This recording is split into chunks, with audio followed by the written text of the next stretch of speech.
Bitcoin 15 yıllık tarihinde bir kırılımın eşiğinde. Piyasa, ABD'nin SPK'sı konumundaki SEC'nin spot ETF'i onaylamasını büyük bir merakla bekliyor. Bitcoin ETF konusu uzun yıllardır çok tartışılan ve oldukça manipüle edilen bir konu oldu. İlk ETF hikayesi 2013 yılında başladı. İlk başvuruyu o yıl Bitcoin yatırımlarıyla milyarder olan iki kardeş yapmıştı.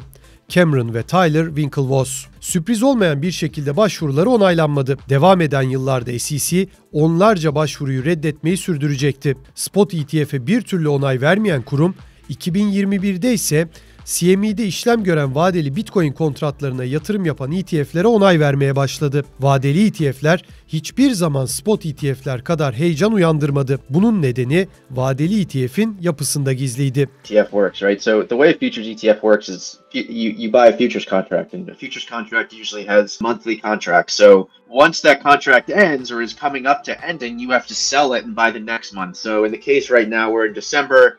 We're in December. So theoretically, you have the December contract that expires towards the end of the month. If you're a futures ETF and you're holding the front month contract, which is what most of them do, because that's what has the highest correlation to spot, it basically is going to move directly in line with the underlying asset, right? So what you would have to do in order to maintain exposure is sell that December contract that expires and buy the January contract to make sure you still have exposure to Bitcoin. The problem here is sometimes, usually the way the Bitcoin market works and the way most futures markets work is they operate in something called contango, which just basically means that December contract is probably a little bit less expensive than a little bit less expensive than the January contract.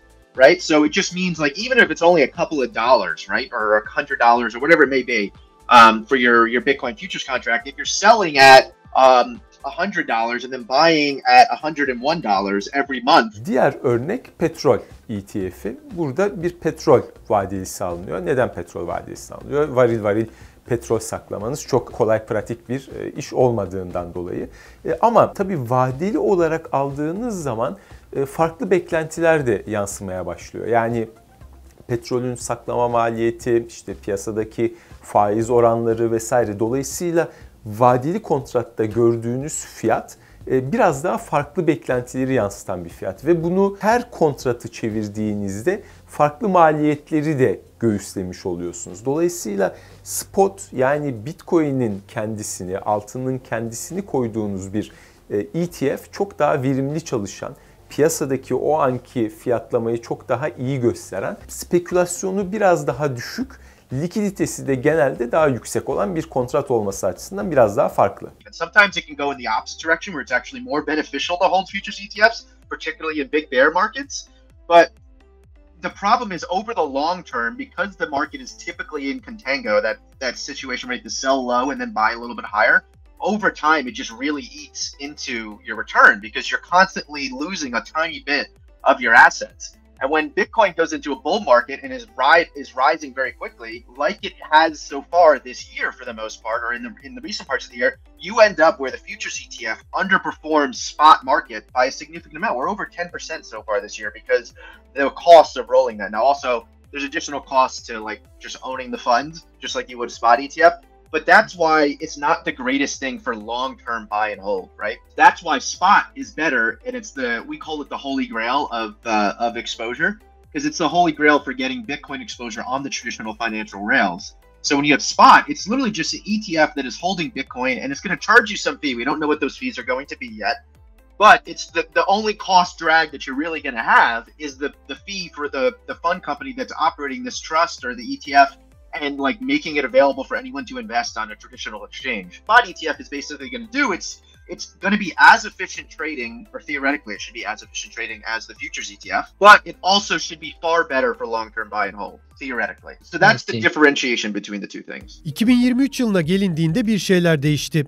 Devreye bir dev girdi. Yönetimi altındaki 10 trilyon dolar varlıkla dünyanın en büyük varlık yönetim şirketi olan BlackRock şaşırtıcı bir kararla Bitcoin ETF başvurusu yaptı. Üstüne SEC, başvurusunun reddedilmesiyle Grayscale tarafından açılan Bitcoin ETF davasını da kaybetti. Başka şirketlerden de başvurular peş peşe geldi. SEC bu şirketlerle görüşmeye başladı. Kurumun tavrı değişiyordu. bekliyordu. Piyasa ise bir spot ETF onayının yaklaştığını iyiden iyiye hissediyordu.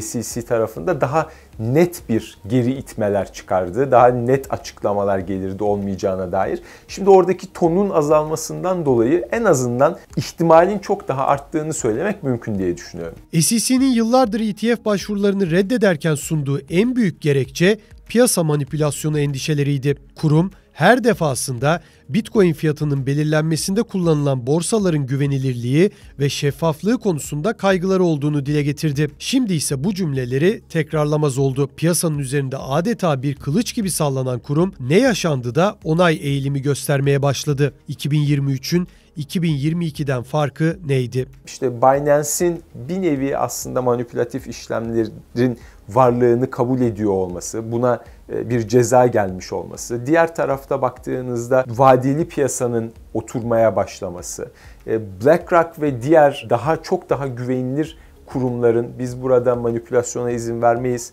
fiyatların takibinin gerçekleşmesi ve raporlanmanın gerçekleşmesi gibi bazı konularda SEC'ye güvence verebiliyor olması biraz daha artık 2 yıl öncesine oranla baktığımızda SEC'nin Bitcoin işlemlerine güvenmesini sağladı. Oradaki işlemlerin daha reel olduğunu, bir manipülasyonun yakalanabilip cezalandırılabileceğini vesaire düşünür hale geldi. Bunun etkisi olduğunu düşünüyorum. Hala %100 güveniyorlar demek zor ama büyük ölçüde bu kaygılar aslında bu son yaşadığımız skandallar ve onlarla beraber gelen düzenlemelerle sanki devreden çıktı gibi gözüküyor. Onayın verilip verilmeyeceği hala bir soru işaretiyken Bloomberg'ün ETF analistleri Ekim ayında büyük bir iddia ortaya attı ve 10 Ocak'a kadar onay ihtimalinin %90 olduğunu söylediler. Bu açıklama piyasada geniş yankı uyandırdı ve tartışmalara neden oldu. Not everyone, that's not true. There's a lot of crypto hopefuls out there that were like chanting from the rooftops about how great, like Bloomberg's going to 90%. But we also had tons of people calling us insane for going to 90%. And so like it wasn't like complete everyone was in agreement. When we did that, we were not the consensus. We were like way out on a limb. No one agreed with us. The consensus was, yeah, maybe this could happen, but we still think probably not. So we were already out in the consensus when we were at like 75% initially in August. And then we went to 90 and everyone was like, no way. And now it's basically the consensus has come to our point of view. There's still some people that think it's not going to happen, but for the most part, the markets have like alleviated us. And now instead of like, you're crazy for going to 90%, it's exactly what you just said. You should be increasing from 90%. But there is, maybe it's not 10%. You could argue that we should increase those odds, but we're probably just going to stick with 90 until it comes. I mean, 90 is extremely high. It's only 10% from 100%. But our view here is like, one, Gensler could go nuclear, right? Gensler could go nuclear and he has the power to deny these things. And I wouldn't put it past him to try to do that, particularly because he's close with the Warren side of the Democratic Party, which hates crypto. So like, that's obviously an overarching risk. The other thing here is like the SEC is meeting with these guys left and right. I just put out a tweet this morning. I mean, there are tons of meetings. BlackRock met with them again yesterday. They met with Gary Gensler's staff. There's a lot of things happening. So in the event that the SEC just isn't ready on January 10th, there is like this ulterior thing that could possibly happen. And that's that they could basically beg ARK and 21 shares to withdraw their application, because ARK and 21 shares are the ones that are due January 10th. Look, I don't think this is going to happen, but if they somehow convince ARK, hey, we're just not ready yet, can you please withdraw your application? We'll let you go out with the first person, just reapply and restart the clock. And then theoretically we could go to March. So that's why we're leaving that 10% out there. Because there are ways that the SEC could slightly kick this down the road. Again, like I said, we don't think that's going to happen. We think approvals are going to come somewhere between January 8th and January 10th. But we're not going to go higher than 90%, I don't think. Herkes karara odaklanırken onayın ardından neler olacağı da üzerinde düşünülmesi gereken bir konu. ETF'lerin Bitcoin'e olan talebi arttıracağı yönündeki beklentiler güçlü ama bunun ne şekilde olacağına pek değinilmiyor. Özellikle ETF'lerin piyasadan Bitcoin alımı yapıp yapmayacağı konusunda kafa karışıklıkları var. Dolayısıyla her şeyden önce Bitcoin ETF'inin nasıl çalışacağını anlamak gerekiyor. Para girişi karşılığında piyasadan BTC alınacak. Bu BTC götürülecek XYZ ETF şirketine verilecek ve ETF şirketi tarafından paketlenerek bir hisse haline gelecek. Akış içinde de örneğin iki değer arasında, yani spotla ETF arasında bir arbitraj fırsatı olursa tam tersi işlenecek. götürülecek. Aradaki şirkete satılacak. O şirket piyasada Bitcoin'e çevirecek vesaire şeklinde gidecek. Dolayısıyla sorunun cevabı evet, para girişine bağlı olarak Bitcoin alımları başlayacak. İşte bu para girişlerinin ne ölçüde olacağını ise tahmin etmek zor. Spot ETF'in kısa vadede Bitcoin'e etkisini talep belirleyecek. Vadeli ETF 2021 yılının Ekim ayında işleme açıldığında beklentilerin üstüne çıkmış ve ikinci işlem gününde 1 milyar dolarlık varlığa ulaşarak 18 yıllık rekorunu kırmıştı. It was like literally the first 2 or 3 days. That far exceeded our expectations. But the other thing you got to realize is that thing launched at all-time highs, essentially. Like, it launched when Bitcoin was trading at around $60,000 a coin, and that basically marked the top for Bitcoin. So be careful what you wish for when you talk about money pouring into these things. That said, look, it never got any more assets than that, partly because the Bitcoin itself went down and people just lost interest for the most part over that time period.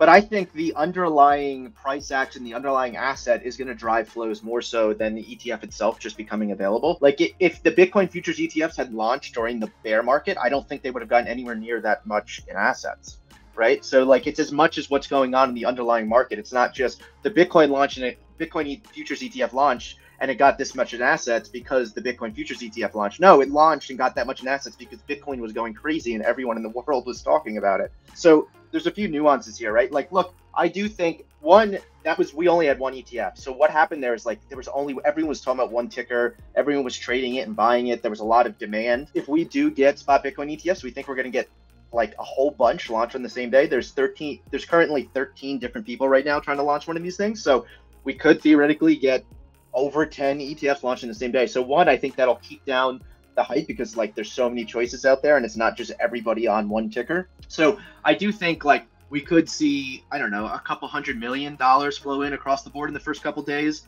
I do think there will be demand and interest for these products long term. Galaxy did a research that basically said they think $14 billion in the first year. I've seen people talking about this could be $100 billion. I do not think that's going to happen. Look, gold ETFs have been around since 2004. They're very successful products. They have like $95 billion in assets, right? Like, just to give you, and that they've been around for a very long time. Like, if Bitcoin ETFs get above $50 billion, $70 billion, that is a smashing success. Right now, crypto funds in the US currently have around 34 billion in assets. And the one way I tried to look at this was like, okay, we have crypto and Bitcoin ETFs in Canada. We have them in Europe. Those are two big ETF markets. And I said, how much of the market share of these do these crypto ETFs take or have? And like, if you look at Canada, it says that in the US, the crypto ETF market should be somewhere around 70 billion. If you look in Europe, the crypto ETF market should be around, AUM should be around 33 billion. So basically, if you look at Europe, we're already there. If you look at Canada, which I think is too high personally, because a lot of that money is going to come to the US and there's a lot of reasons why people are using Canada. Some of that will come to the US in my view. So you get somewhere in this range where you can think, okay, if these things get 40 to 50 billion in the next couple of years in assets overall, that's a pretty successful thing. So we guess maybe 10 billion if the market keeps going up. There's a lot of interest in this. But we're just throwing darts at a wall. I wouldn't trust anything I say here. Like some people say, insane numbers that are going to flow in from these ETFs. I don't think that's going to happen. ETF'in Bitcoin'e olası etkisi konusunda sık sık yapılan bir karşılaştırma da var. 2024 yılında onaylanan Altın ETF'i. O günden sonra altın bambaşka bir rota çizdi. Altına olan talep arttı ve birkaç yılda %350 oranında büyük bir yükseliş yaşandı. Bugün ise bu yükseliş ETF onayına dayandırılıyor. Sosyal medya ve internetin pek çok yerinde ETF onayından sonra altın fiyatındaki yükselişi gösteren grafiklere rastlamak mümkün. Bu kıyaslamanın doğru olup olmadığıysa tartışma konusu. Bu tip karşılaştırmalar bir laboratuvar ortamında her şeyi sabit tutalım, şu ışını verdiğimizde ne olacak demekle aynısı. Sonuç itibariyle yüzyıllarca finansal sistemin merkezinde olan bir varlık, kimin neden altın alıp altın satacağı çok net bir şekilde açıklanmış durumda. Hangi koşullar altında altının ne tepki vereceğini de biliyorsunuz. Dolayısıyla o tarihlerde 2000'deki .com patlamış, işte 9/11 gibi jeopolitik bir problemle karşı karşıyayız. Dolayısıyla FED yavaş yavaş faizleri yeni arttırmaya başlayacak. Bütün bunun içinde işte reel faizler nereye gidiyor vesaire gibi soru işaretlerinin olduğu bir ortamdan bahsediyoruz. Dolayısıyla oradaki yükseliş ETF geldi, o yüzden yaşanıyor demek çok zor. Çünkü altın piyasasında hem bulyon bankaları çok aktif şekilde işlem yapıyor, hem merkez bankalarının alımları var. ETF olmasa bile çok sıradan bir insanın gidip işte Türkiye'de kuyumcudan, Amerika'da veya diğer yurt dışındaki ülkelerde de sıradan bir insanın çok rahat bir şekilde altın alabildiğini görüyoruz. Dolayısıyla orada aslında altın, fiziki altın biraz finansallaştırıldı. Şimdi tam ona benzer görmüyorum ben. Yani Bitcoin'in henüz hala jeopolitikadan mı, reel faizlerden mi, enflasyondan mı, nereden etkilendiğini çok net yazıp çizemiyoruz. Muhakkak ki bir yeni talep olacaktır. Ama şunu da söylemekte fayda var. Örneğin MicroStrategy taşıdığı yoğun Bitcoin nedeniyle bir Bitcoin ETF'i gibi değerlendiriliyor, alınıyor, satılıyor. Keza işte Bitcoin madencileri, Bitcoin ile ilgili şirketler de biz Bitcoin alamıyoruz, buralardan bir exposure'ımız, bir pozisyonumuz olsun mantığıyla buralara girilmiş durumda. Dolayısıyla dışarıdan yeni para gelecektir. Ama içeride zaten Bitcoin pozisyonu almış olan bazı kurumsal veya bireysel yatırımcılar o parayı shift edip Bitcoin ETF'lerine geçirecektir. Burada bir daralma yaşanacaktır. Dolayısıyla sorunuzun cevabı olabilir. Ama muhakkak olacak, altın bunun göstergesidir demek doğru olmaz. The gold comparison is very good, but there are some caveats, right? Part of the benefit of gold was it democratized the access to gold itself. Before, if you wanted exposure to gold, you either had to be an institution and buy gold futures, specifically on the financial rails, or you literally had to go like down to your corner gold shop or pawn shop and buy gold coins and like that was and store them under your mattress, right? It was not democratized way of getting access to gold price action until the gold ETF was launched. Right now, if you really want exposure to Bitcoin, like everyone and their mother across the world could download Coinbase or Kraken or FTX at one point or what have you and get exposure. So like from that perspective, it's not identical. That said, the people that ultimately ended up using the gold ETFs most were institutions. So the Bitcoin ETF, the spot Bitcoin ETF theoretically make it easier and more efficient for institutions to get exposure to the space, and advisors, which are the biggest users of ETFs. So advisors, anywhere, depending on how you slice and dice the advisor market, you can talk about registered independent advisors. You can talk about wirehouses, which are like these big wealth management platforms at banks like UBS and Morgan Stanley. They're going to use these ETFs most likely in their portfolios if their clients want them. That said, those types of platforms, those advisors specifically at big platforms and wirehouses, they have all these due diligence processes. These things are not going to launch and then all of a sudden UBS advisor is going to be buying a spot Bitcoin ETF. Like they need their compliance to go over it. There's a lot of due diligence that needs to happen. So they're going to kick the tires on these things. They're probably going to not do anything until they've operated for a while to see how smoothly they operate. A lot of times there's like, you need a mandatory amount of assets and a mandatory amount of track record before they'll even consider allowing their investment advisors or brokers to actually buy this on behalf of clients. So like, yes, ultimately long term, I think this expands the total addressable market for people that want to invest in Bitcoin. But it's not going to happen overnight. Just like the futures ETF, there's a lot of interest immediately from traders and retail investors, but there wasn't a huge demand from these other types of people I'm talking about, which again, they would have always wanted a spot ETF that's preferred. We know from a bunch of different surveys and questionnaires and all these different things that people would much prefer to get their exposure via spot ETF. So if you look at, there's a whole bunch of different estimates out there. One thing I will say is from the gold ETF perspective, I think it's a relative comparison. Gold went on a very good run after the gold ETF was launched, but also the gold ETF was launched in 2004 and the great financial crisis happened. So it's not exactly apples to apples. ETF gündemi bazı spekülasyonları da beraberinde getirdi. Bitcoin'in fiyatı yükselirken BlackRock'ın ETF için hazırlık yaptığı ve Bitcoin stokladığı öne sürüldü. Bazı cüzdan adresleri BlackRock ile ilişkilendirilmeye başlandı. Her gün Bitcoin alımı yapan gizemli bir balinanın BlackRock'ın ta kendisi olduğu iddia edildi. İddiaya konu olan cüzdanda 10.000'den fazla Bitcoin birikmişti. Cüzdanın henüz Ekim ayında oluşturulması da dikkat çekici olarak görülüyordu. BlackRock is just loading up with like hundreds of millions of dollars of Bitcoin. And that's just not how these companies operate. Like they own these assets on behalf of end clients. Yes, BlackRock has some stuff where they'll do it on their own. It's possible that they would be buying this and seeding it. But right now we know from these documents they've seeded it, but they've seeded it with cash. So like I think Bitwise was $200. I don't know the exact number for BlackRock. They've already seeded with cash, which it's a couple $100,000. essentially what happens is usually once these approvals happen or they know it's going to happen, the issuers will go about and get access to these things. So I know for a fact when Ether futures ETFs were approved, some of these issuers, they were approved on a Monday. I know for a fact some of these issuers bought the Ether futures contracts on Friday, for example. So like, it's not like they're never going to buy it before it happens and they're only going to do it day of. They could do it beforehand, but they're not going to load up the trust like months in advance of when these things are going to get approved.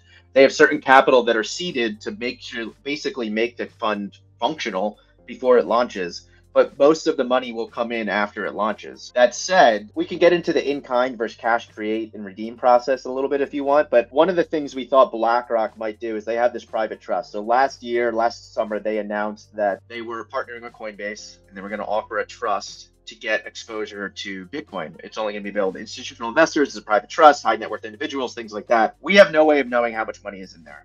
Our guess is there's hundreds of millions of dollars in there in Bitcoin exposure. Our thought process was once BlackRock gets the ETF approved, they will simply take the Bitcoin out of that trust, give everyone who has exposure to the trust and give them shares of the ETF and move the Bitcoin over. There's issues now. The SEC is arguing back and forth about cash create and in-kind create that would basically make it so that BlackRock cannot do that. So there's all this stuff about BlackRock is loading up. It's not BlackRock loading up in my view. I mean, I guess theoretically it's technically possible, but really it is BlackRock clients and institutions, high net worth individuals. If BlackRock is buying Bitcoin, it's investors buying that trust. They're putting money into that trust and therefore getting exposure to Bitcoin. ETF heyecanla beklenirken piyasaları takip eden hemen hemen herkesin bildiği bir sözün gerçek olabileceği endişeleri de yok değil. Söylentiyi satın al, haberi sat. Bu ifadenin kökeni borsa ve finans piyasalarının erken dönemine 20. yüzyılın başlarına kadar gidiyor. Yatırımcıların söylentilere dayalı beklentilerle varlık satın aldığı ve resmi haber ya da veriler açıklandığında genellikle bu beklentilerin zaten fiyatlara yansıdığı ve piyasanın haberlere tepki olarak düşüşe geçebileceği anlamına geliyor. Bitcoin ETF onaylandığında böyle bir senaryonun oluşma ihtimali de hesaba katılıyor. Bazı fonlar veya bazı yatırımcılar Bitcoin'de bir değer görüyorlar. Portföyün yapısına eklendiği zaman getiri arttıracak ama riski çok daha az arttıracak gibi bir denklem görüyorlarsa yeni para girecektir. Ama böyle bir yatırımcı kitlesi yoksa o zaman hakikaten de bir satış, bir realizasyon söz konusu olabilir. Bitcoin Spot ETF'ine gelecek yatırımcı kitlesinin büyük olması ve BlackRock'la Fidelity gibi firmaların da bu kalabalıklara güven vermesi bekleniyor. Bu durumunsa Bitcoin fiyatı üzerinde patlayıcı bir etkisi olması ihtimal dahilinde. ETF beklentileri ise yukarı yönlü fiyatlanmaya devam ediyor. Bugün itibarıyla Bitcoin 21 ay sonra ilk kez 45.000 doları aştı ve 50.000 dolara göz kırptı. Fiyatların kısa hatta uzun vadede nereye gideceği belli olmaz ancak dünyanın en büyük ekonomisi olan ABD'nin devlet kurumlarının Bitcoin yatırımlarının önünü açması en büyük kripto para için artık hiçbir şeyin eskisi gibi olmayacağını net şekilde gösteriyor.